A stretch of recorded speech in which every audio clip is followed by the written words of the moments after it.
Story time about how my ex-best friend, my baby daddy, his family, and his church tried to destroy my life. This is the big story, and there's gonna be some rules. Don't rush me. It takes time to tell a serious story like this, so please don't fucking rush me. It takes time to record these things. It takes time for me to make sure that I'm telling every accurate detail, so please bear with me. Don't complain. Oh, I don't want this many parts. Oh, this, oh, that. Y'all complain about everything. I can't make everybody happy. I will utilize the 10-minute, option, but that's it. I can only probably post 3 parts a day because I do actually live a real life outside of social media, so please bear with me. So where we left off from the last story, because this kind of connects with the last story, is that I found out that my ex-best friend was fucking my baby daddy, got pregnant by him, got into a relationship behind my back. To address some things, no, I was not dating my first baby daddy anymore. We had been broken up for years already. The principle behind the issue is that was my best friend. She watched what he put me through. She talked shit about him. She helped me go through, file against him and do the custody thing. She was still my best friend when she was fucking him. She was still my best friend and hiding it from me. And then all of a sudden she turned on me. Fine. We're going to eat that, right? I did. I ate that. After I found that out, I ate it. Okay? I had no choice. So I had to learn to live with what was happening. At the time, I was in a relationship and pregnant. I had already moved on in my life. Please stop making it about, there was only a few people that were like, oh, you were hurt. Oh, you were just No, it had nothing to do with the man. It's the principle behind it. What the fuck? It doesn't matter if I broke up with that man 10 years ago. I had a child with this person, and that person hurt me and fucked me over and did me dirty and doesn't take care of his kid the way he's supposed to. Why would your best friend ever want to sleep with that man? Why would you want to make your own family with your own best friend's baby daddy? Why would you ever want to procreate with, I don't even need to explain that. We already know what's up next. So that happened, I believe, if I'm not mistaken, in March, February or March. Definitely February or March. So we're eating it. We're eating it. We're living life. It's fucked up, but it is what it is. Fast forward to May.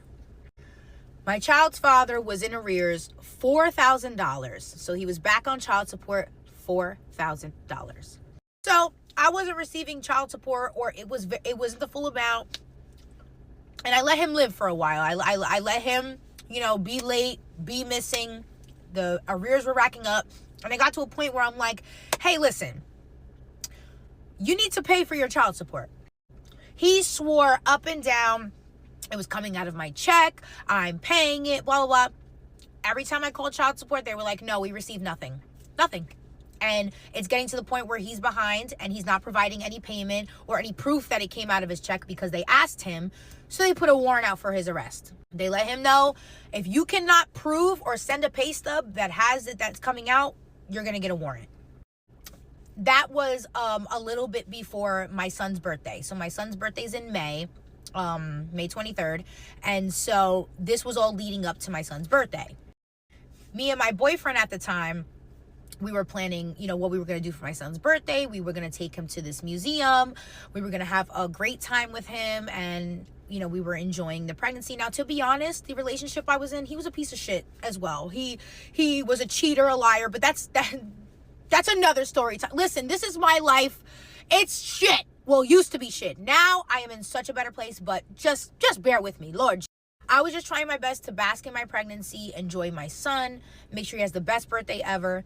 So we decided to take him out to hibachi. We took him out to hibachi. He loves hibachi. We gave him his gifts at hibachi, which was, we got him a Nintendo Switch, a bunch of games. We bought him a bunch of stuff. Then the plan was to take him to the museum with my grandmother. It was a museum he really likes, and to enjoy it. We had an absolute beautiful family outing. It was amazing. My son had a great time. My son goes to visitation with his father because we have I have full residential custody, and we have 50-50 joint legal custody, meaning my son lives with me. I am the primary parent, and then he's the other parent.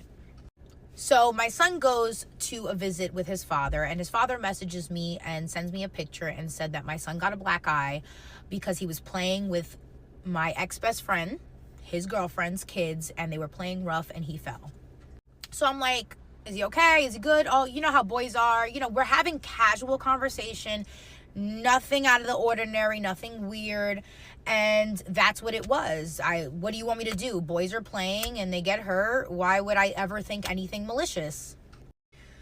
So then then he brings him back from his visitation. We're having a good time.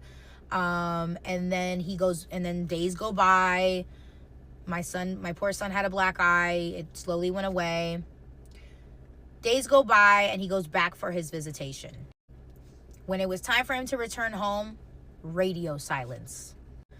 I started to get a little worried, like, hey, this is not like, him. He would usually answer because he has to return him back home. Nobody's answering, not him, the sister, nobody. I'm like, where's my son? Like, why is my son, why is nobody corresponding with me? Like, what is going on? Is everything okay? I was concerned. Nothing. Not a goddamn thing. Okay? So I started to panic. So I started asking people, hey, can you check their social media, see if my son, they're at a party maybe? This is weird. My son always comes back home, to hear nothing. I'm a mother. That's the first thing I'm worried about. So the sister finally reaches out to me after mad long with a court order. This happened on a Friday. So they obviously planned to do this on a Friday where the whole weekend the courts will be closed, so I can't even answer to it. And basically he filed an emergent order for child abuse. So I'm confused because what does all this mean? What are you talking about? What child abuse? What? I didn't do anything to him. Nobody did anything. This is the happiest kid on fucking earth. So I'm asking questions. Nobody's answering. So I call the police department. Nobody's giving me any answers. Come to find out, somebody over there called DCPP and made up allegations that I am not only physically abusing my child, but I'm sexually abusing my child. So I finally get in touch with the DCPP worker that, was working on the case that got called. And I'm just like, hey, what is going on? So basically, she came to my house and explained that I am being accused of sexually abusing my son, physically abusing my son, that in this home, he is being touched inappropriately. He is being beat. He is being punched in his face. I'm like, what? So she explains to me that not only was there a call, but they went and filed an emergent order on Friday, the last minute before the court was closed, and the judge granted it based off of the black eye. When I tell you, I was livid. Because all that's running through my head is, wait a minute. He got the black eye at his dad's. Wait, this is all just a misunderstanding. What is going on? And mind you, I'm shaking because I'm pregnant, and I've never been accused of shit like this. This is out of this world. I couldn't comprehend. So I'm like, okay, but my son's supposed to come back home. She goes, unfortunately, he got temporary emergency custody based off of child abuse allegations. I said, but there's no child abuse going on. What are you talking about? I'm so confused. Where's the proof? What proof? How could you just give him this fucking monster? How could you just give him my child permanently without any proof that this is happening? And she said, well, there was a hearing on Friday, and I said, but I wasn't notified. If there's an emergent order, I'm supposed to be present. Nobody called me. The court didn't call me. Nobody notified me there was a hearing. I didn't even get to defend myself or prove that the black eye didn't come from my house. I have a text right here. So I pull it up and I show her the text, and she's like, oh, okay. And then this snowballs into, now she has to open up an investigation, obviously. And then I'm like, okay, what about my kid? I need my kid. Where's my fucking kid? So now I'm panicking. I'm calling my family. I'm like, I don't know what this is about. I can't wrap my head around it. I'm losing it. But then I'm told, that the investigation can take up to 60 days. Go to part 2.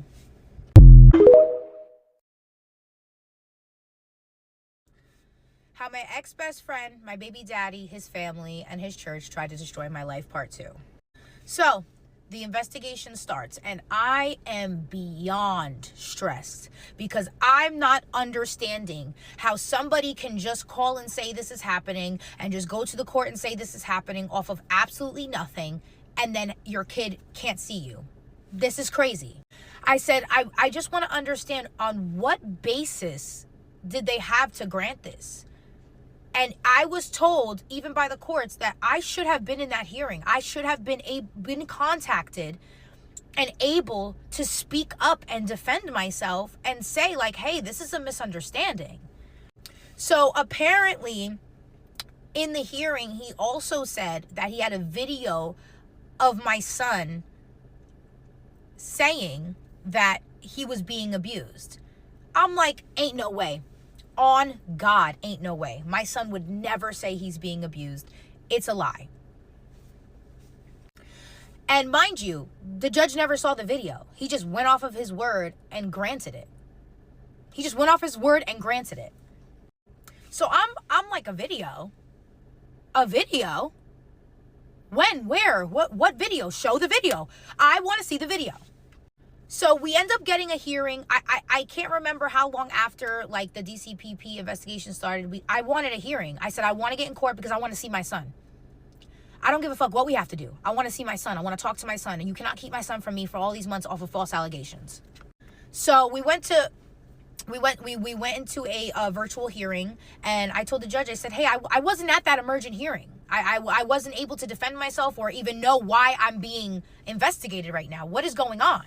I said, I haven't even talked to my son. I don't know what's going on. Like, I want to see my son. I want visitation. I want something. So the judge basically says, the judge calls, he starts lying and saying a bunch of lies. The judge calls him out for lying, but still says, I'm sorry, but we already granted the emergent order, and I'm not going to go back on what another judge said, because that's kind of, like, I guess, frowned upon in the court system of, I guess, where I'm from.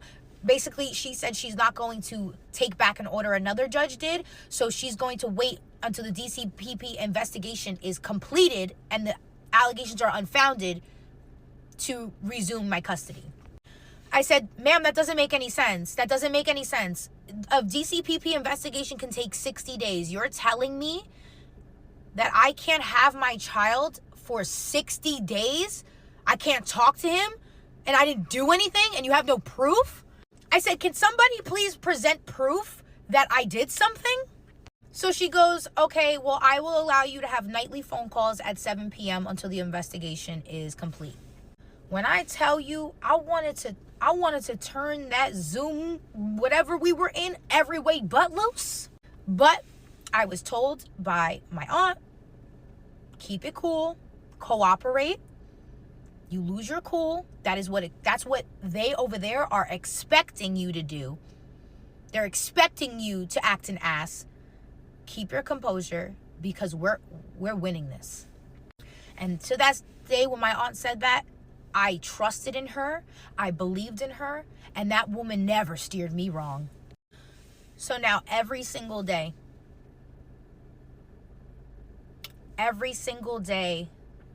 I sat on the couch.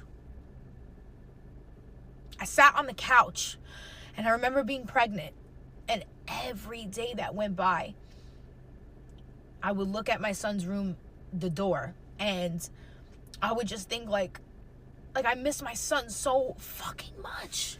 And I don't even want to cry on the internet, but deadass, this is some real ass shit that people go through. Like, I couldn't even leave his room door open because I didn't even want to see it. And I remember I would sit on the couch all day. I wouldn't shower for days. I wouldn't get up. I wouldn't want to eat. I was vomiting to the point where you're dry heaving. Like, you can't even vomit anymore. There's nothing. There's no stomach bile, nothing. I would pass out regularly and had to go get blood transfusions because I was dead. Like, dead. Days went by. Weeks went by. I'm harassing the worker. I'm like, when is this gonna over? When is this gonna be over? Please, I'm my mental health, I can't go on like this. And I remember this one time, like, I'm sitting on the couch And I was looking for the remote, and I was like reaching in the couch, and I felt something. I took it out, and it was like a little Hot Wheels car, and I lost it. I will never forget. Like I literally just went into, I started flipping shit. I was breaking everything, and my boyfriend at the time was like, babe, please, like, we're gonna fix this, like, we're gonna get through this. And I'm like, bro, I'm gonna end it. I cannot do this. I cannot go another day like this. And I remember like calling my family, like, I don't even want to go out to eat because it feels wrong. It feels wrong to be doing anything but sitting here looking up stuff. I mean, I went as far as I emailed the fucking governor. Like I was emailing everybody possible. I spent all night till like 4, 5, 6 o'clock in the morning Googling, searching legal documents. What can I pull up? Background check. I mean, I was trying everything. And you know, my boyfriend at the time, he was like, babe, like, you gotta get sleep, you gotta eat. And I'm like, I'm not going nowhere. I don't give a fuck. I'm not going nowhere. There's nothing to celebrate. I don't give a fuck what's going on. I'm not leaving this motherfucking house unless I'm going to court. I'm not leaving this motherfucking house until I get my son. I will sit up all motherfucking night until this is done. I'm not playing around. And like, I remember there was one time he tried to take me out to eat around the corner from our house so I can like get out and get fresh air, because I was spending days in the house. And I started crying. I'm like, I can't. I don't want to sit here. It feels wrong being out doing anything recreational when I don't have my child. All these things are being said about me. I have no way of fighting this, even though I did absolutely nothing wrong. I have to spend every waking moment not knowing what my son's doing, where he's going, who he's with, who's like, it was too much, and I was pregnant. And honestly, I would say that was probably the lowest my life has ever been. I cried every single day. My chest hurt every day. Like, I thought I was gonna have a fucking heart attack. Like, even just thinking about it now, thinking about the fact that I ever like, thinking about it now, I'm so angry. I'm so fucking angry. So June goes by, a whole month. I didn't see my son, and every night that I had a phone call with him, you know what they would do? They would sabotage every single phone call. They would purposely, when I got on the phone with him, oh, we have ice cream. Oh, we have this. Oh, come over here. We're going to go play. Oh, why would you have him have my phone call me when he's playing with a bunch of kids? Why would you have a million people around him when I'm trying to have a phone call with my son? They sabotaged every single phone call. All of June goes by. All I get are nightly phone calls. This is a child that I'm raising and live with me, and now I can only have an hour phone call with him. 30 minutes. I forgot what it was, 30 minutes or an hour. July goes by. I'm sick. I'm not doing well. I'm losing it. I'm gonna be honest with you. I was losing it. My family was real worried. My grandma was crying almost every night. My aunt was stressed beyond belief. My mom was crying. I would cry. I would cry on the phone every single day, like, mommy, please. Like, mom, please, just fix it. Just fix it. Dead fucking ass, bro. I don't want nobody to see me like this, but like, I remember calling my family, like, can please somebody just fix it, please, because I can't fucking live like this. Like, I can't. I miss my son so fucking much. Even just talking about it right now is so fucking triggering. So, hold on. So, and my mom was like, sweetie, I wish I could do something for you, and I can't, and we're all just so heartbroken. Everybody's just so fucking heartbroken for you, and like, this is so horrible, and you shouldn't be going through this while you're pregnant. This is not fair. And I had already gone through so much before that, and it's just like, why do these people want to hurt me so bad? Like, I never ever understood it, but I gotta end this part. I'm gonna make another part, I guess. My ex-best friend, my baby daddy, his family, and his church tried to destroy my life, part 3. Jesus Christ. I just want to let you guys know I'm really triggered by this story. This whole thing took place starting 2022. It's 2025 and I still get extremely triggered by it. So please have some grace for me, because it gets so dark, so twisted, so fucked up, and I think it has left permanent damage on my psyche. By the way, please don't draw any conclusions or like try to do your own investigation. The conclusion of all this, I came out on top. So please don't draw conclusions to, oh, she was probably this, and please don't add any more like to the trauma. Okay, thank you. So once July hit and a month went by, a little bit more than a month, I was starting to get a little crazy. Like I was starting to really lose it up here, and I was like, I will do anything to prove my innocence. I will do anything to fix this, like now. But obviously, like the DCPP work, I'm like, sis, let's go. Like, I'm not even like, I'm gonna lose it. I was supposed to give birth in August, and my biggest thing was, oh my God, I'm gonna give birth to my son's first sibling, and he's not gonna be there. Like, I can't. And I kept thinking, like, you know, think, Ariana, think, like, start investigating. Use your investigating skills. Look into what you're not looking into. What can you find? What could possibly help you right now? And I started to think, all right, when was the call? So I started looking into, like, okay, when was the call made? Okay, this call made was here. Why would they make the call on a Friday? I'm trying to think. I'm piecing everything together. So I called the DCP worker. I'm asking her, like, okay, can you at least tell me, like, when you got called? And so she's giving me some information. I'm starting to piece stuff together, and I'm like, oh my God. So the call was made right after he found out he had a warrant for his arrest for back child support. Because I looked at the dates, the call was made right after he sent me the message for the black eye. And then he returned him home after he made the call accusing me of abusing him. So my thing is, if you're calling saying that he's getting abused in my home to the point where you feel like you want custody of him because you're that worried, why, after you called DCPP, why'd you return him home? Then I'm going through my messages and I'm connecting dates, and I'm like, wait a minute. So he made the call, then returned him home, even made jokes with me. Like we were joking around, made a joke. We were talking about future plans. That doesn't make any sense.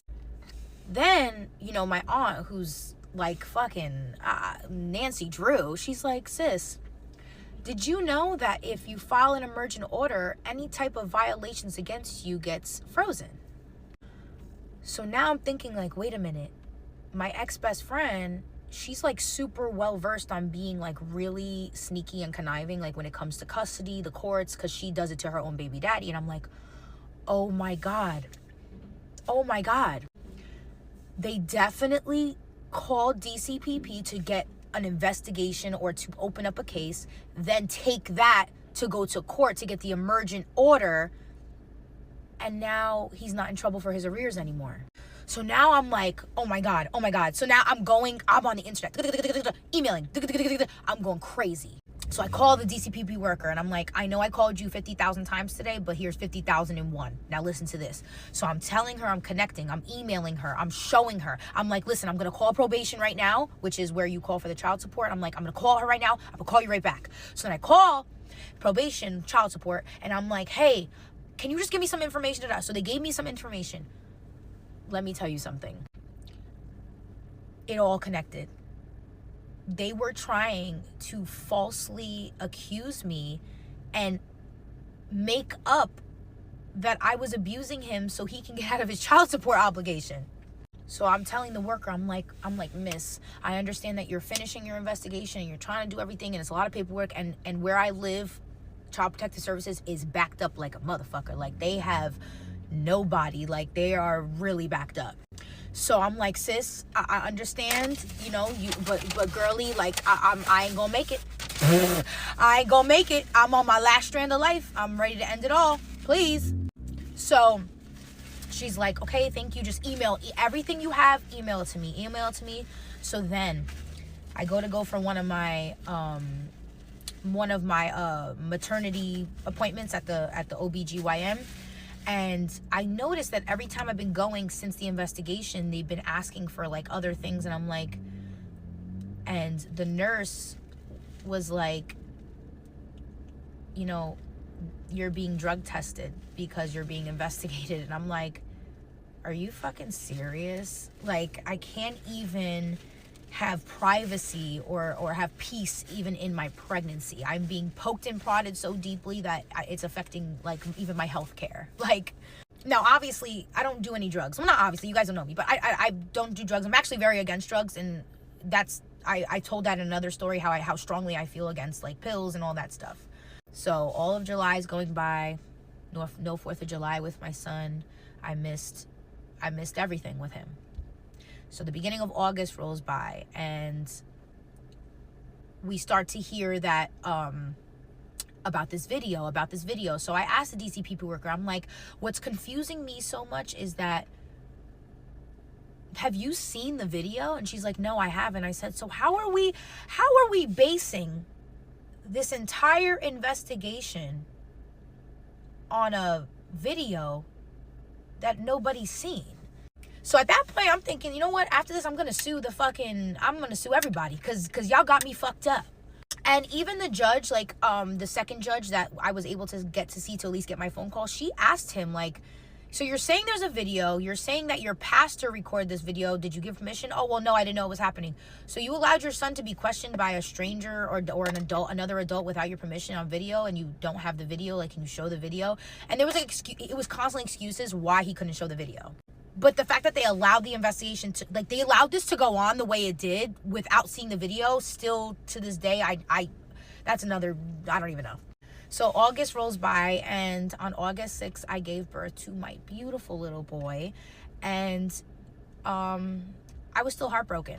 I would like to say that, like, although it was beautiful and I love my baby, that experience was nothing what it should be, because I was sitting in the hospital without my other son experiencing with me. So I was just very, thank you, like, tried to make it the best, but it sucked. Then out of the blue, I get a call from the DCPP worker. Now we're June, July, August in to not seeing my son. And she tells me that the investigation is finished and all of the accusations are unfounded. So I'm going to send you the letter, and you can go do what you need to do with that. When I tell you, that was the first time I breathed in 90 days. That moment made me believe that God was real, because I can't even tell you the amount of the type of relief I felt.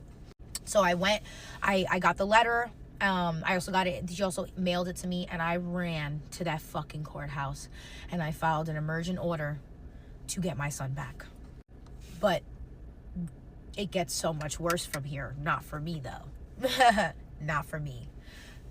So I file the order. We get a court date, and it's quick. The allegations are unfounded, and they are to return my son to me immediately. Immediately. I believe this was 2 weeks after I gave birth. So my baby was all fresh, and I told my boyfriend, my grandma, I said, we're going to go get him right now. But personally, I did not feel comfortable going to pick him up from them, because it was his family that had to drop him off. I didn't feel comfortable because I wanted to turn them every way but loose. And I don't give a fuck. I told my family, I can't go. I'm going to go to jail. I'm going to go to motherfucking jail. So one of y'all need to go get him, because me personally is up. So my grandma went and got my baby, and we got reunited that day. But unfortunately, I thought it was all over then. And then it got worse. I didn't think it could get worse, but it didn't get worse for me technically. It just got worse for the situation. Go to the next part.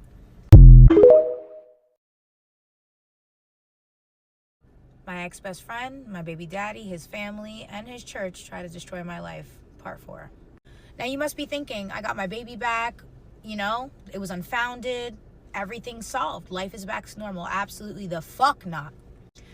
I wish I could have said it was back to normal, but it wasn't. Because remember what I told you guys. It wasn't just her and him. It was the church. It was the family going in on it. You have to remember that it only gets worse from here. So as much as, obviously the hard part for me was over, it really wasn't, because remember, I wasn't going to let them walk away unscathed. We're going to court. I want to know what the fuck is going on. I want to know why this all happened. I want an investigation. I want a trial. I want everybody persecuted straight to jail, under the motherfucking jail. But more importantly, I want to see that motherfucking video. I'm going to show you guys the video. I have to look through all my emails with my lawyer and find this video, because remember, this happened back in 2022 and we didn't close the whole I came after them hard, and we didn't end till 2024. That's how serious this shit was.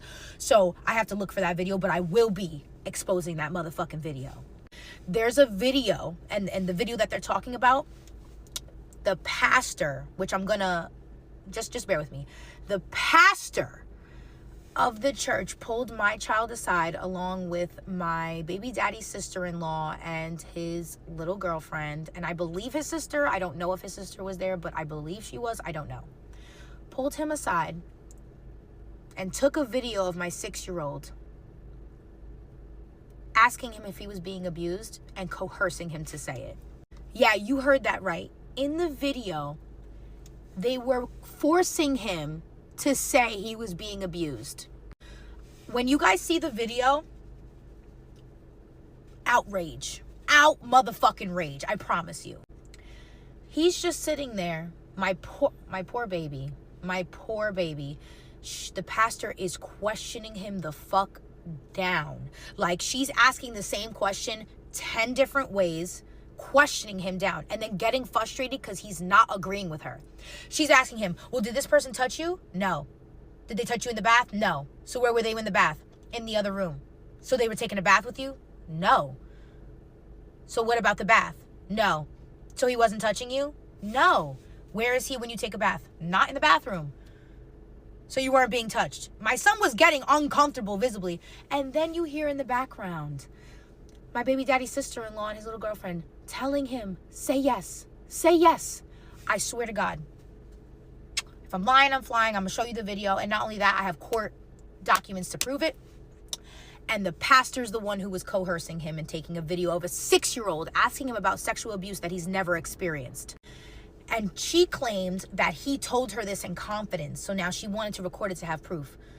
Bitch, you're a congregational leader, and you took it upon yourself to pull a child aside that is not in blood relation to you and push him to say he was being abused. And he was answering. He had a clear answers for everything. No.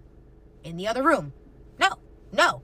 She was getting so frustrated with my child that he was not playing along, and that's why everybody chimed in and said, say yes, say yes. When I show you the video, when I find it, and I will fucking find it. I will motherfucking find it because I need it. Anyway, y'all gonna see. Oh, don't y'all motherfucking worry. I absolutely putting this bitch on blast. You see this fucking stupid bitch right here?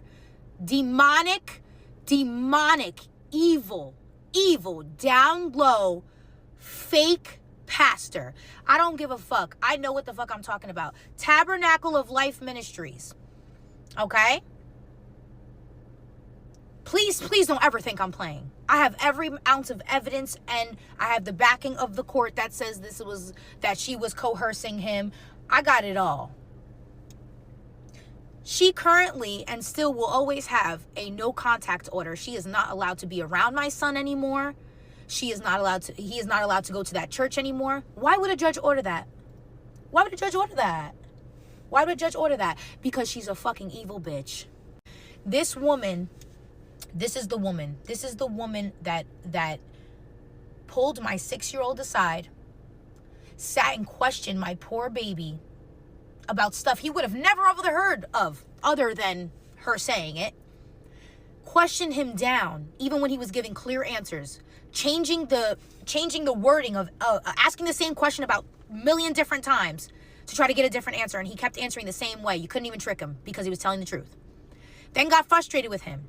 Then had other women behind the camera who were recording and watching. So my baby was surrounded by adults that he apparently trusts and feels safe with.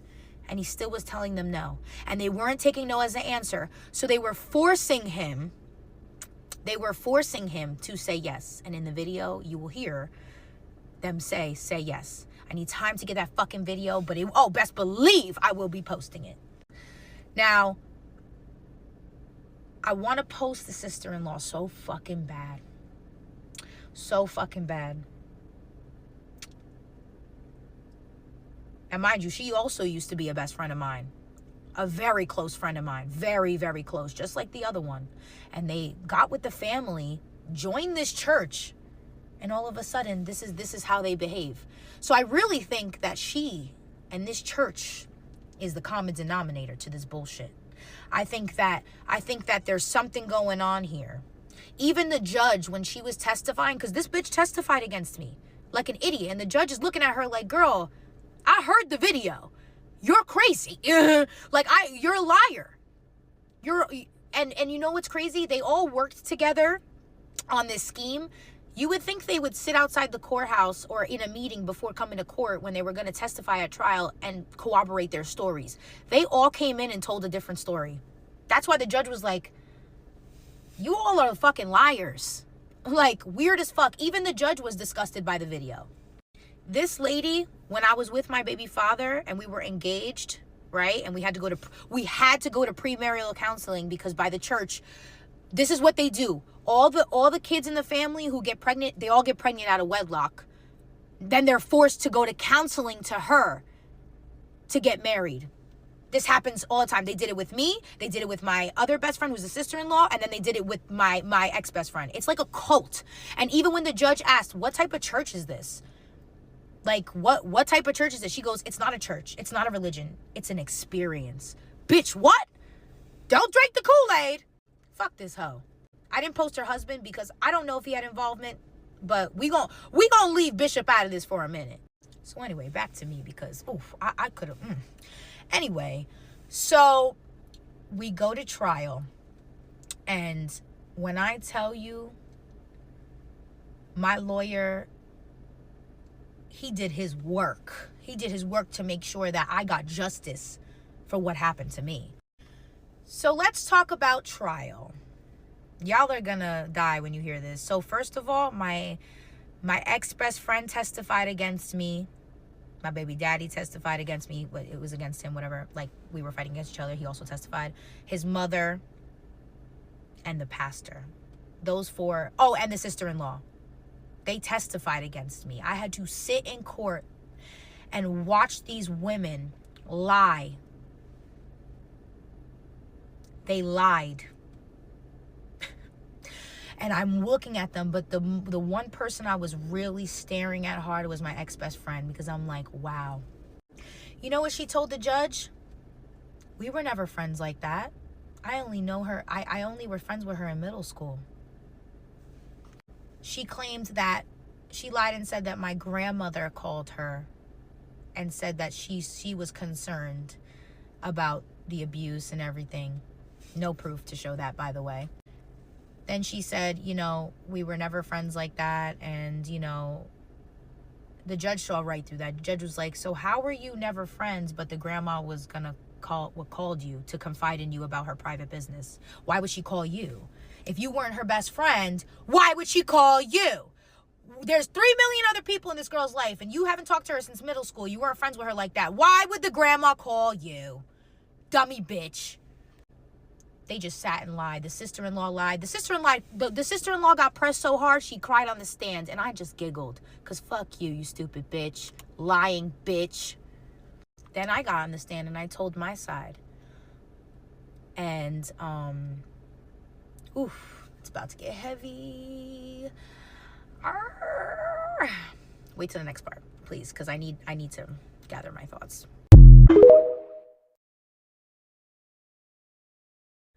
My ex-best friend, my baby daddy, his family, and his church try to destroy my life, part 5.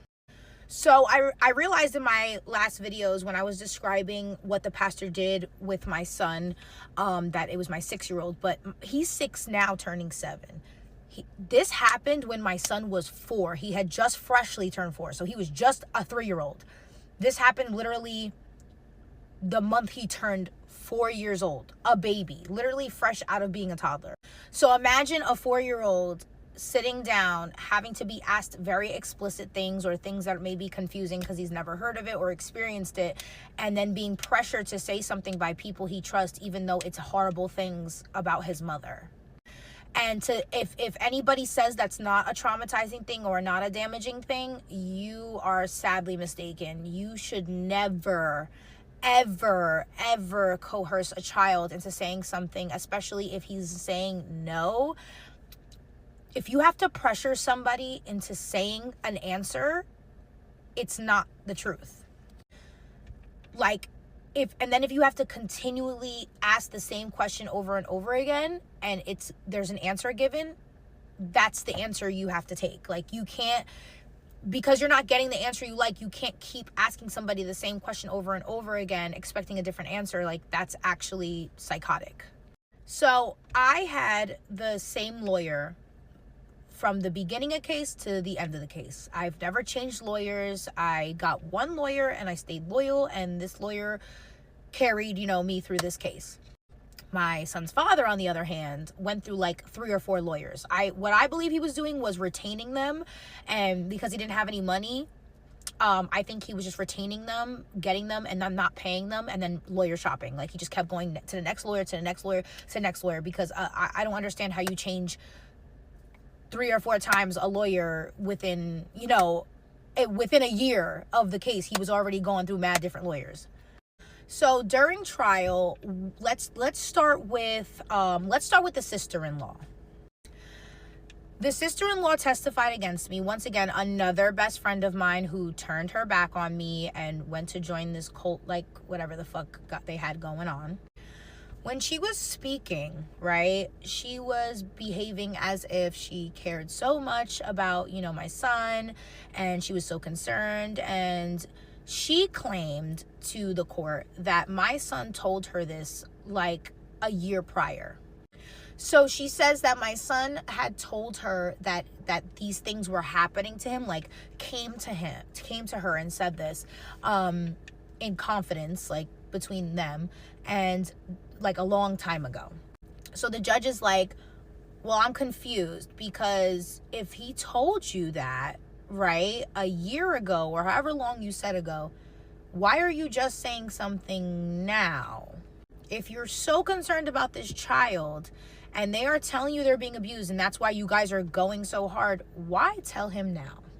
So, I mean, every lie she told, the judge was, really just kept like obviously showing that what she was saying was making no sense. But when my lawyer cross-examined her, whatever, like when he questioned her, I mean, she ended up breaking down crying.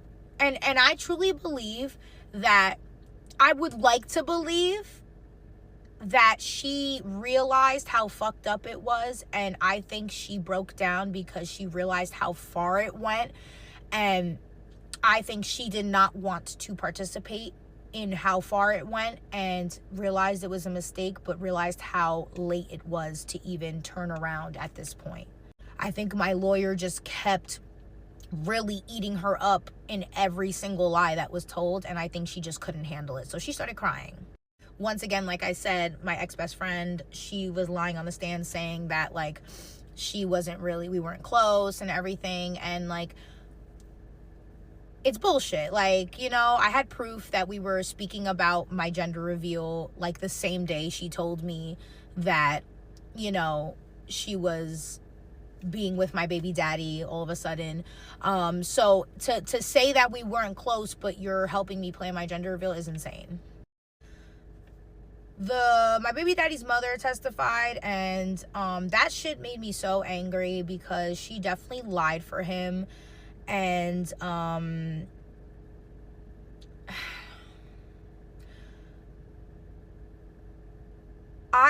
during our relationship, I had found really disturbing things on his phone.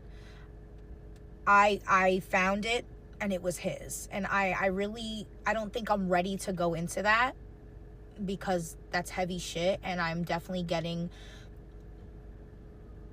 I don't want to go into that yet, but just know that I found very, very horrible things on that man's phone. There's a reason why I'm not with my baby daddy, and my friends know it, my family knows it.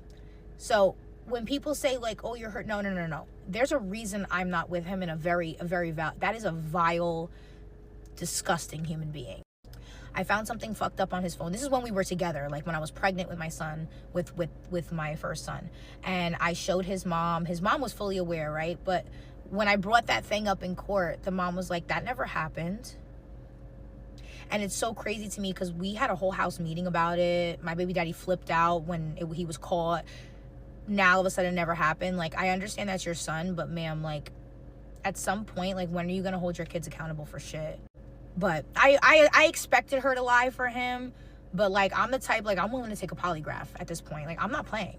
I don't be lying. I don't be lying. Like, I know what the fuck I'm saying. I would never make an ass out of myself if I didn't know what the fuck I was talking about.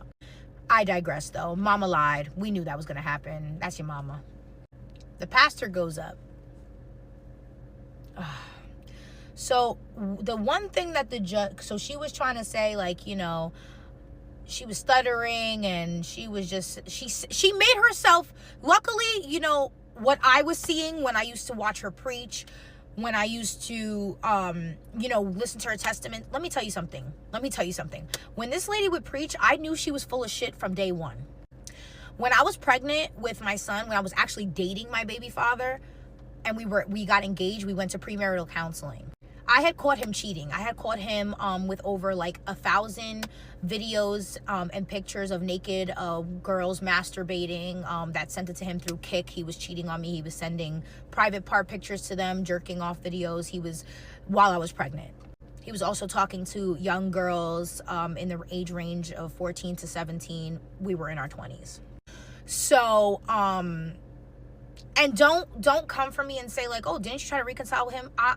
I'm fucked up, obviously. Like, well, it was. I went through therapy. I'm in such a better place now. But anything before, like, just don't even hold it to me, because I was just fucked up.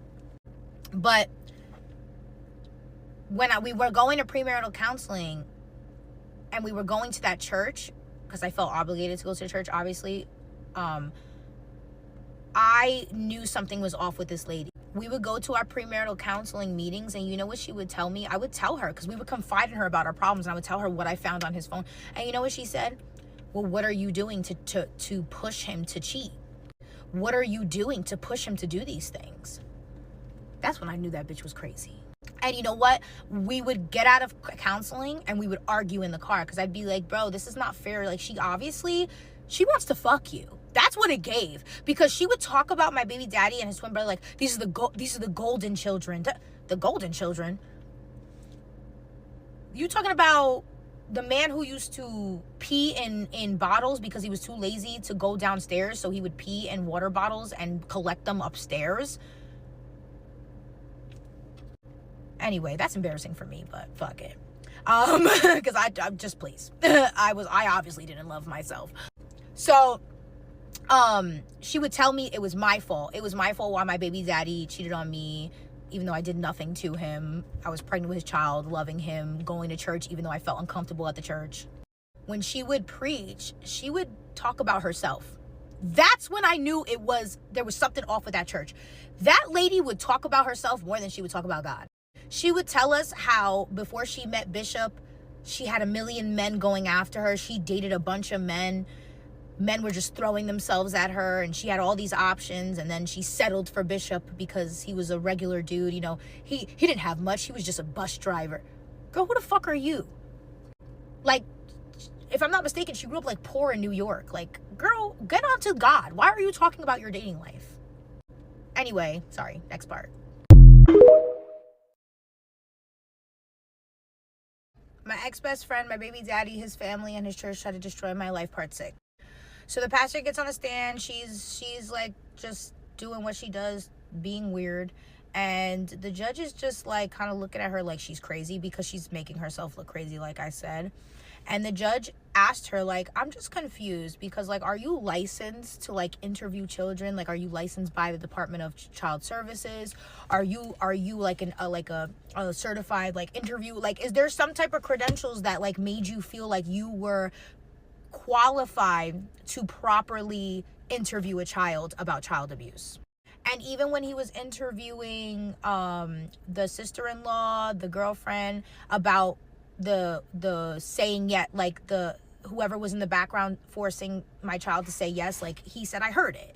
You can't deny it. Like, you hear it. Say yes, say yes. And my son's looking, literally the video, like, he's sitting here, the pastor's here, and they're all probably behind where, like, the phone is set up, and he's like this, because you can hear, like, voices in the background as she's asking questions, and he's like, and then they kept jiggling keys for him to look up because he was playing with a toy while she was, mind you, that's what makes this even more sad, is that, like, in the video you see my son playing with a toy, like, innocently not knowing what's happening at the moment, and, like, they're jiggling keys to make him look up, like, leave him alone. Like, y'all are so weird. But basically the judge was just like, I heard it. Like, you can clearly hear, like, the whisper in the background. I don't know if you didn't think you can hear it, but you can hear it. So I want to know why were you telling him to say yes? He asked the sister-in-law. The sister-in-law is just like, oh, I was only telling him to say yes because he already said this happened. I just wanted him to confirm what he told us. That's not how it works, babe. Because if that's what he said, and he's around all of you, the people he told, and he's not around anybody else but the people he apparently trusts and told and confided in, why would he not confirm what you're saying? Why would he then continue to say no in the video? Why would he deny what you guys are saying? Why would he say that? If that's what he said, you wouldn't have to force him to say that. And even when he's looking up and he's like, he just looks confused. Like, he just looks like, so, anyway, back to the pastor. The judge is just asking her, like, but he clearly said no, like, and the pastor just kept going on a rant like she always does with her credentials. She apparently has a PhD. She's a writer, an author. She runs courses about how to better your life and better yourself as a person. I've taken one of them damn courses from her. Shit was a crock of shit. But the best part was the judge, towards the end of her, like, little testify, whatever,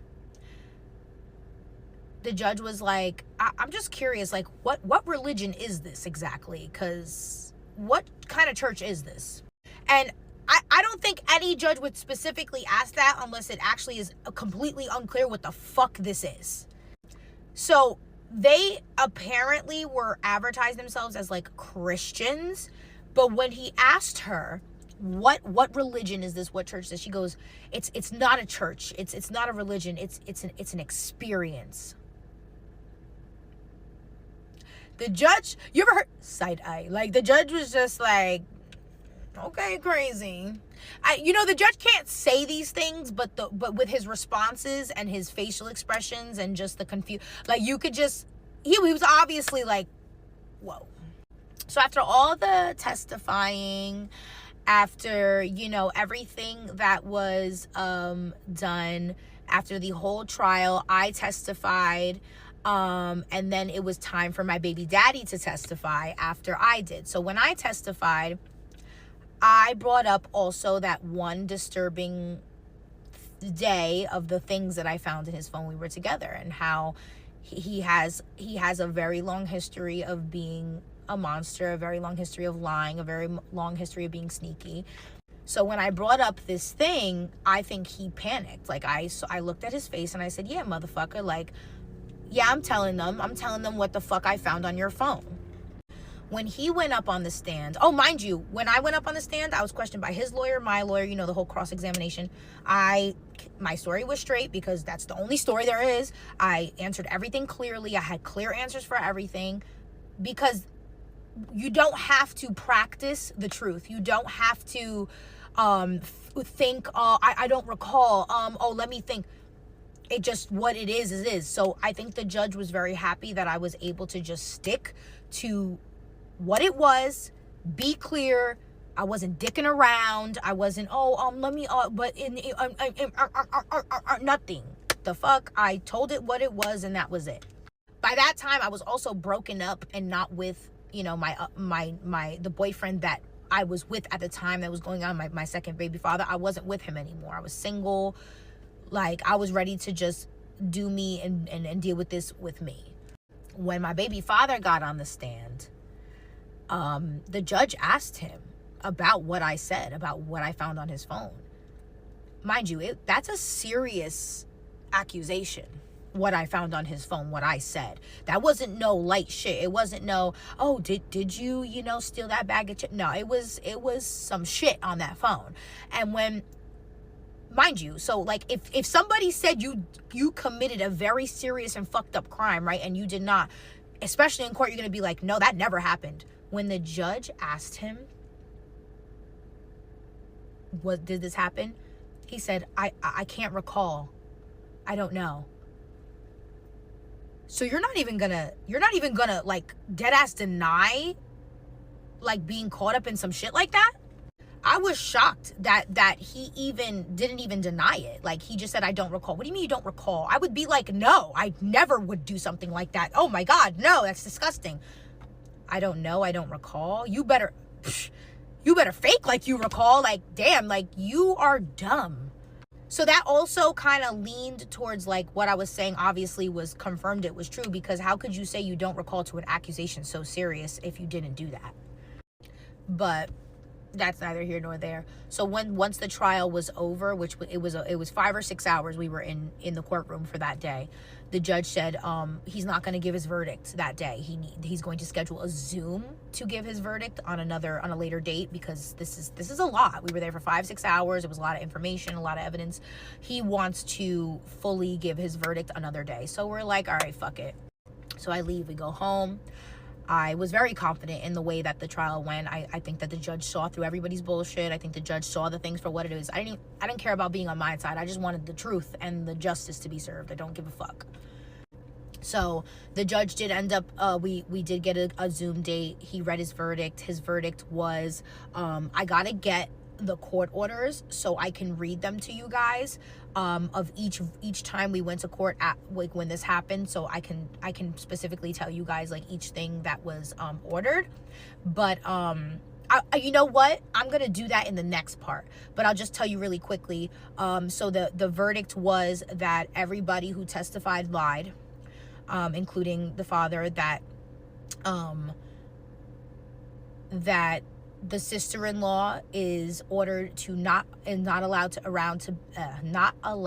to be around my son, that the girlfriend is ordered to not be allowed to be around my son. I was also ordered time back. So all the time that I missed with my son, the 3 months, I was ordered that back consecutively. So he then was not allowed to see our son for 3 months straight, while I got to get all that time back and spend time with my baby. And also he was starting school, so that's why I was also very stressed about getting my son back, because this happened like May, June, July, you know, August, and then September starts school. So I was also stressing like, damn, I haven't enrolled for, you know, like he's starting school. This is not, I need this done before school starts. So I was able to experience, you know, bringing him to his first day of school with the baby. And, you know, it was beautiful. It was God couldn't, you want to talk about God? Like, you know, God comes through for the people that truly move correctly. I'll tell you that. And, you know, what's funny? After that verdict was read, and it was that the sister-in-law was not allowed around my son, after that hearing, she called me. And she was like, oh, you know, I'm just so hurt that, you know, he did tell me this. Like, he did tell me this. I said, bitch, I don't want to hear shit. She was like, oh, and you going to social media this whole time, what do you think? These people are your fans? Like, what did that do for you? What did that? Bitch, hop off my phone. I don't give a fuck. Like, what? Like, do you hear yourself? You are, like, really sick in the head. The sister-in-law is sick in the head. Next part after this. This is the moment you've all been waiting for. This is the video of the pastor, the sister-in-law, the ex-best friend, new girlfriend, coercing my son to say he's being abused. This is the video that helped me win my case with flying colors and helped me win possibly every court case after that with them. This was very painful to watch. It was very hard to watch, knowing and hearing and seeing how he was being coached and coerced and forced to sit and answer the same question over and over again because his answer wasn't good enough. It was painful to watch him have to answer the same question over and over again and have to constantly look up and be snapped at and keys jingled and coughing and to get his attention so he can say what they're coaching him to say. Essentially, they wanted to use this video to prove that my second baby father, the man that I was with at the time, was abusing him. And I can wholeheartedly say that wasn't happening, and it was proved to not be happening. I had nanny cams in my house. We already went through a whole investigation. My son was interviewed by DCPP. I really don't have to prove all this. It was already proven. I'm just explaining to you guys. I'm telling the story. My son was interviewed by DCPP. He did not say he was being abused or touched. Anything that they're coercing him to say in this video was never said elsewhere.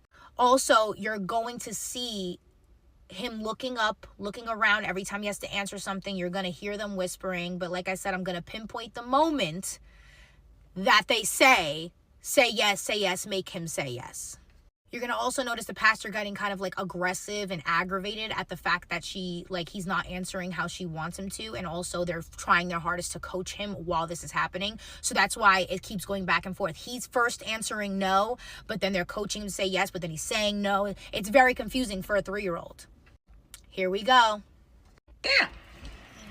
So, guess what? Yeah. Oh, when you home, when you take a shower, what do you do? Who be with you in the shower? Dada. Who? No, when you at mommy's house. Fun. Friend be with you in the shower? Yeah. What does he do in the shower? Huh? Huh? What does he do in the shower? He washes up. He wash you up? No, he wash him up. He wash him up. Okay, and what do you be doing? I was just playing. So you just play in the shower? No, I was playing in my room. Oh, but do you be in the bathtub together? Huh? Do you be in the bathtub together? No, Finn was not in the bathtub with me. I was in the bathtub myself. Oh, so you don't be in a bathtub with friend? I only go by myself. Oh, you only be in the shower by yourself? Yeah, because they always leave me and they go on the couch. Oh, they go on the couch. So when you take a shower, who be in the shower with you? Friend. So friend be in the shower with you? So you'll be in the tub together? Really? Say yes or no. Yes. Okay. Why do you be in the shower together? Why do you be in the shower together? Because friend always give me snacks and toys. So you be in the shower with friend because he give you snacks and toys? Oh. And I also give mommy some flowers. And you gave mommy some flowers? Oh, friend brought mommy some flowers. Yeah, me too. You too? Oh, that's nice. So when you get out the tub, when you be in the tub, okay, so you be there by yourself or you be in there with friend? I go in there with friend. Oh, so you take a shower together. Say yes or no. Yes. Oh, okay. God bless you. Thank you. Oh, okay. So who washes you up? Friend.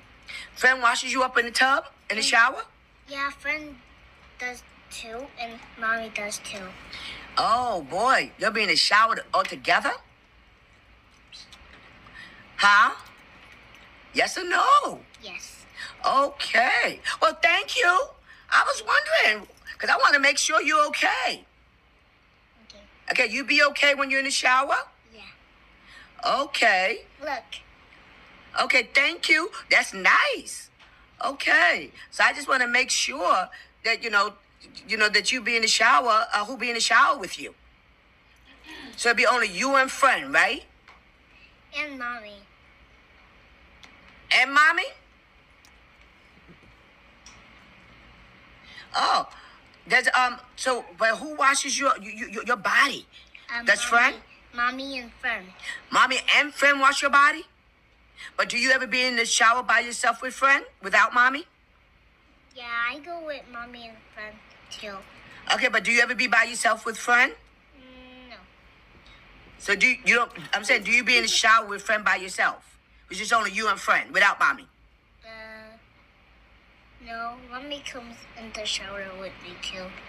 Oh, so it'd be you, mommy, and friend.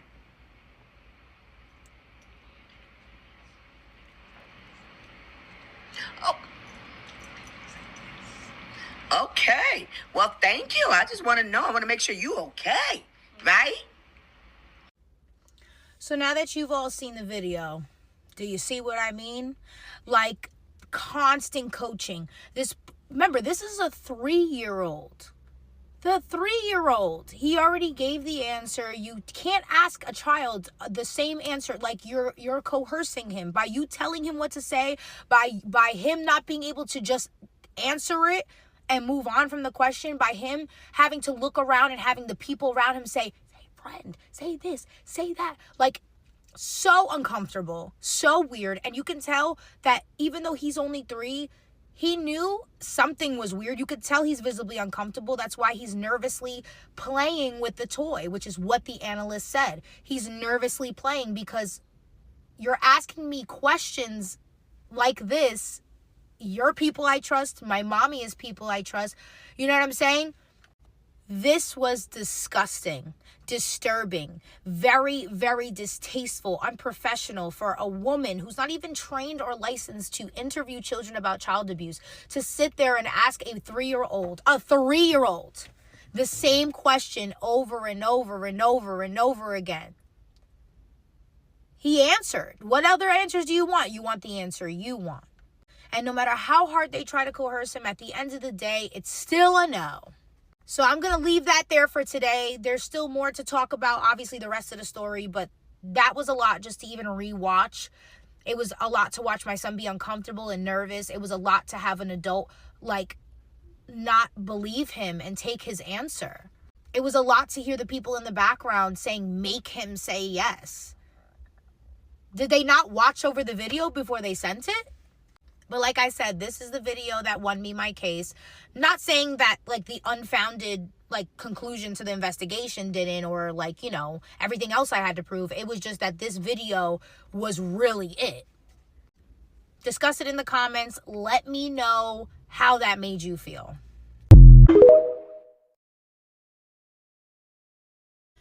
My ex-best friend, my baby daddy, his family, and his church tried to destroy my life, part 8. So last we left off, you guys seen the pastor video. It speaks for itself. I'm not going to go in depth anymore about it. It is what it is.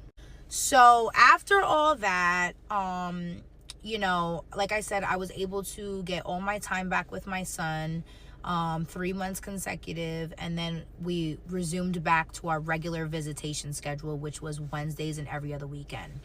I want you guys to understand that in the state of New Jersey, no matter what the other parent does, New Jersey emphasizes and pushes for a whole family dynamic, meaning both parents being able to be involved. They really don't like to take the child away from the other parent, even if they did something wrong. Really, it has to be something like sexual abuse on him. Like, it has to be, they have to be convicted of something, and even then they still get like supervised visitation. New Jersey just wants, as long as the child has a relationship with the parent and they love they show a positive relationship with the parent, whatever the case may be, they want the child to still have visitation. So although he did get in trouble, like, he didn't get convicted. Like, it wasn't, they didn't like send him to jail for this. They didn't charge him with anything. They fined him. They you know, punished him by not letting him have visitation for a while. You get what I'm saying? They didn't punish him to the fullest extent of the law. So with that being said, was that frustrating? Yes. But also, you guys have to understand, I was in court for years straight dealing with this. At some point, I needed to take a step back from court and find some fucking peace. Like, although I'm going to fight for my son always, I need to, like, not be in court for a few months and relax, because it's a lot to be fighting custody and this and that. Like, going to court regularly like that and fighting like that is not good for your mental health. And I also have another child to raise and worry about that whole situation, which that's a whole other story time that is even worse than this one. Jesus, please carry me through these story times because I'm triggered. So basically, after all that happened, we resumed. The problem is that I didn't know where my son was sleeping. My baby father was basically homeless and jumping from the baby mama's house to his sister-in-law's, his brother's house, like, and sleeping on couches. And I found out that my son was literally sleeping on a couch or a mattress on the floor, and I'm not okay with that.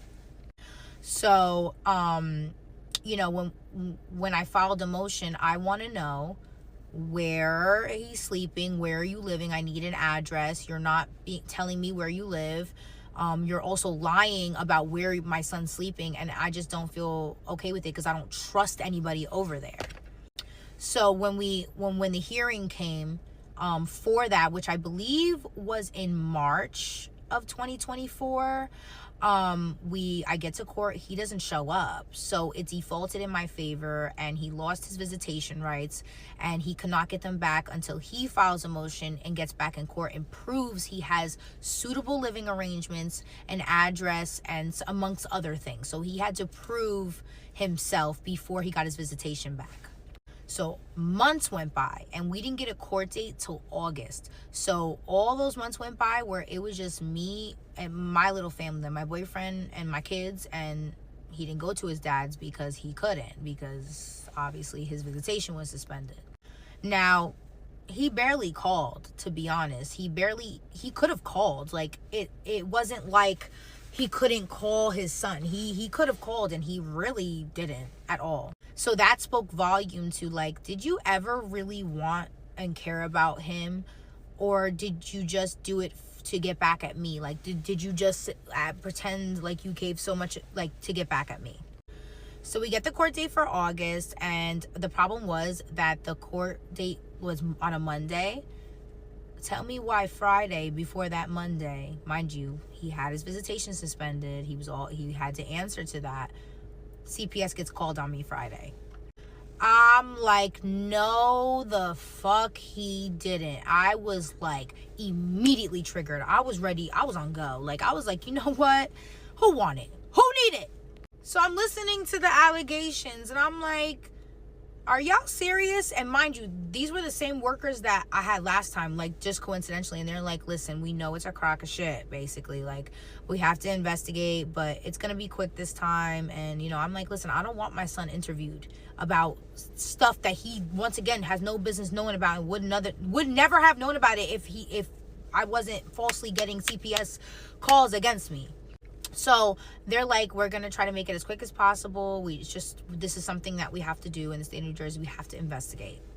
So I'm like, whatever. So I'm thinking and I'm like, wait a minute. Some of the allegations, like, like, where does that come from? Like, where do you make that up? And I'm trying to think and I'm like, this is bullshit. So I also tell the CPS worker, I'm like, you know, we have court Monday. This is no coincidence. We just finished going through all this, and now all of a sudden CPS is getting called again. Like, this is bullshit. So you know what I did? I made sure I printed out every ounce of evidence for her to debunk every allegation. In the allegation, it said that I went to Texas with my kids and I was masturbating on my car. On Instagram. What? First of all, my kids didn't come with me to Texas. I went on a vacation to Texas. And second, I was standing on top of a Dodge Charger, but that wasn't in Texas. I was out with my friends and we were twerking on a Dodge Charger. I know that sounds ratchet, but I wasn't masturbating or naked. I wasn't with my kids, and that wasn't in Texas. So that's how I know somebody just, I don't know what the fuck. Then the allegations were very similar to the last allegations too. That was what rung the bells for me. Then it was like, it was the bathing thing. It was a lot of shit. It was a lot of shit that didn't make no type of sense. Come to find out that my baby father that I'm going, the one that I'm going to, that's part of this whole story time, with the ex best friend and everything, he reached out to my second baby father, the same man he claimed was part of the abuse and everything with the first case. So you're telling me you was headstrong that I was abusing your son and my man at the time was abusing your son, but now that me and him are not together, now that you have court, now you're going to try and use him against me? Like, you're sick. So then my second baby father, even though we weren't getting along, he did send me the screenshots, and he did say he was kind of confused as to why he was asking certain questions, but he's like, I really didn't have answers for him. And I was just like, what? Like, oh my God, like, it couldn't have been any more coincidental. Like, do you really want to do this again? Like, this is not going to go how you want it. So Monday comes and I can't wait to get in court. I can't wait to tell this judge that once again CPS was called and everything. So we do the hearing. He gives him this address that he lives at, which is fake. He lives at his girlfriend's house. He just doesn't want to say it. Cool. So I tell the judge, I'm like, do you know that he called CPS again? And he's like, how do you know that? I said, well, I have circumstantial evidence. I obviously can't see the database of the phone call, but I'm sure that CPS can, and this should be illegal. This is harassment at this point. And the judge agreed. The judge agreed that if he called again and it's unfounded again, it's harassment, and you should be allowed to pursue that with DCPP to find out who called, to solidify that he called. And the judge put in the order that if it's found that the dad called again, his parental rights will be terminated. So I had the full backing of the court that the evidence did look like it led to him. Let's do an investigation. Let's find out. And then if it's unfounded again and you're the one who called, and he said you or anyone around you called, your parental rights would be terminated. I say, you know what? Perfect. I'll be handling that. So boom, I waited till CPS. Obviously, it was unfounded, never a shadow of doubt. And I got the letter, and then I went to court. I filed a motion. I said, I want to investigate who called. I have this court document from a judge that says at this point, I'm being harassed, and that if this call was unfounded, that I have the right to pursue for us to launch an investigation to find out who called, and he will lose his parental rights. The court was like, whoa, like, that's different. They told me that I had to get in touch with a DCPP liaison to jumpstart this whole thing. Fuck, the part's ending. Oh my God, you guys are gonna have to wait till tomorrow. I'm tired and I've been through a lot of shit, so just bear with me, please. I'm trying.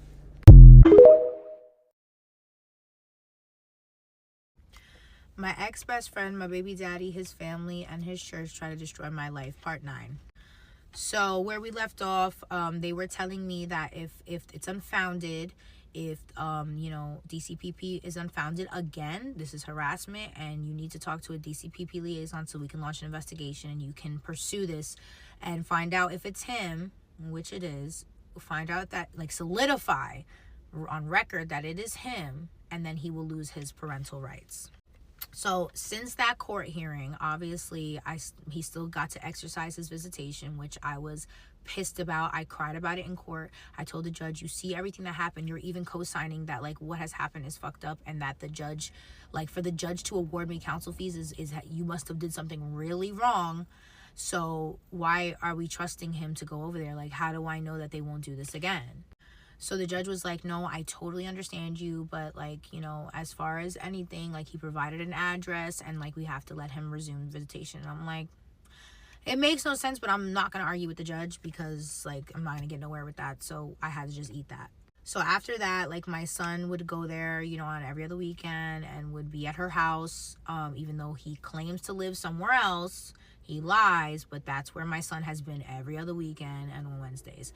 He told me that my ex-best friend, the stepmom, has been giving him dirty looks and making him feel uncomfortable. So I was like, oh, really? I said, are you sure? Are you sure that you're not just misinterpreting? Like, are you sure? Because, baby, you you know your mama, and I'm gonna say something. So before I go start some shit and say something, I need you to like be honest with me. And he was like, no, I know what a dirty look is. She gives me dirty looks. So I said, green light, let's go.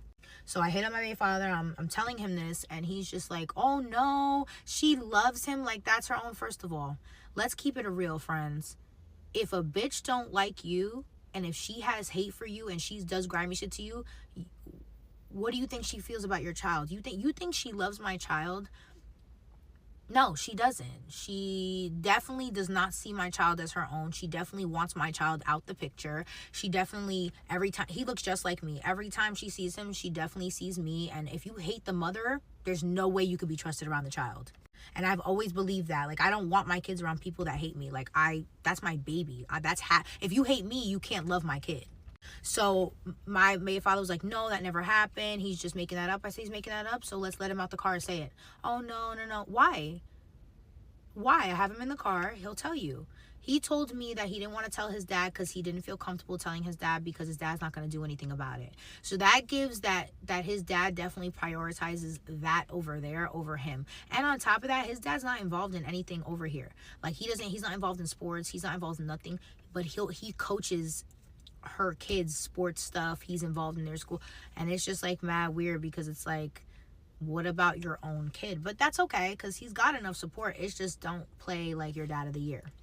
So I pressed the issue and he didn't want to hear it from him.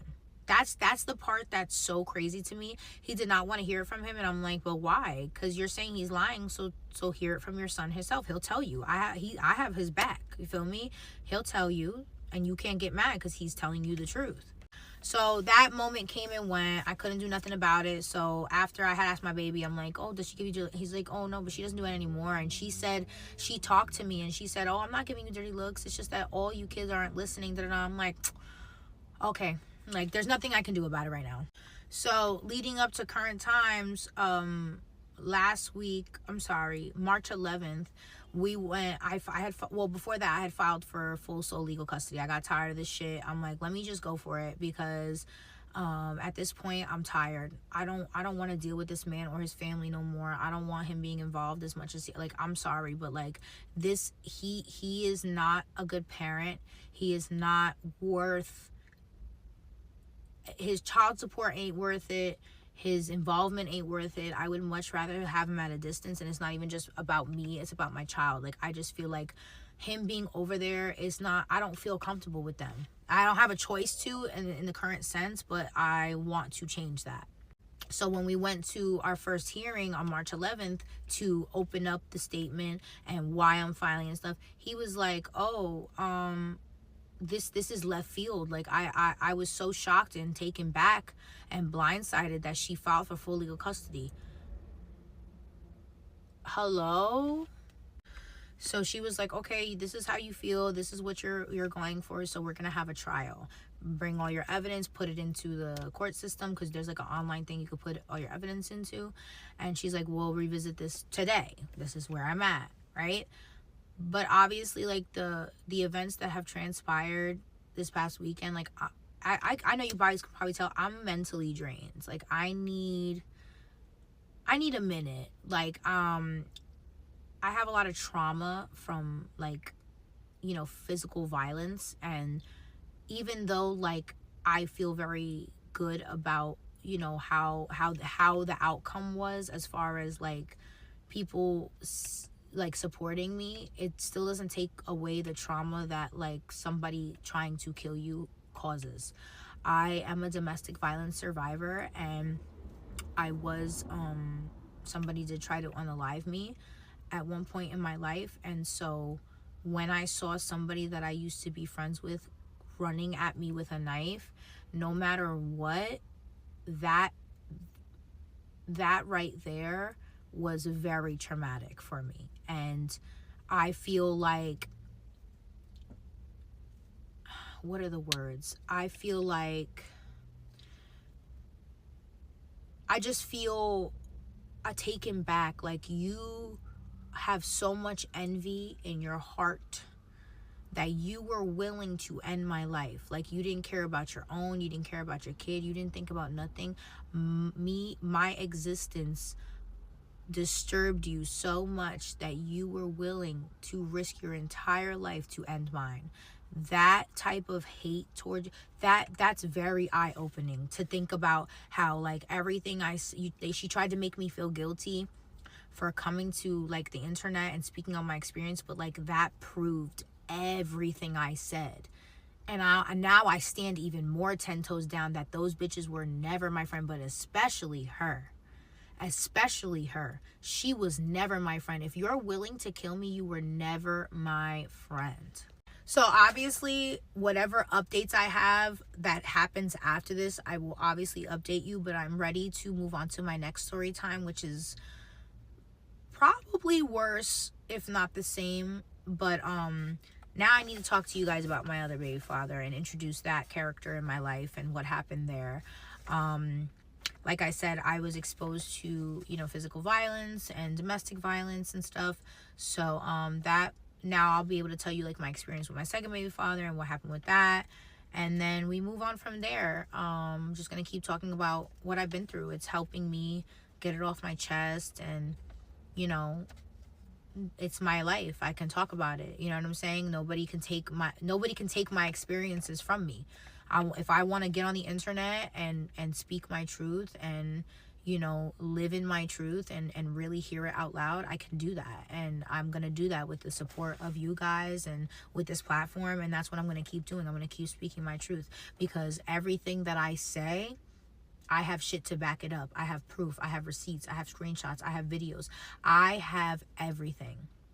So my next story time will start today, and that will be about my second baby father. I have 2 pages, lists of domestic violence situations that I have been in. So I want to definitely raise awareness on domestic violence. I want to bring forward what I've been through and how I almost lost my life, and how I was in a trauma bond with a narcissist, and that will be it. So I'll let you guys know obviously what happens and stuff, but we're moving on to the next story time now.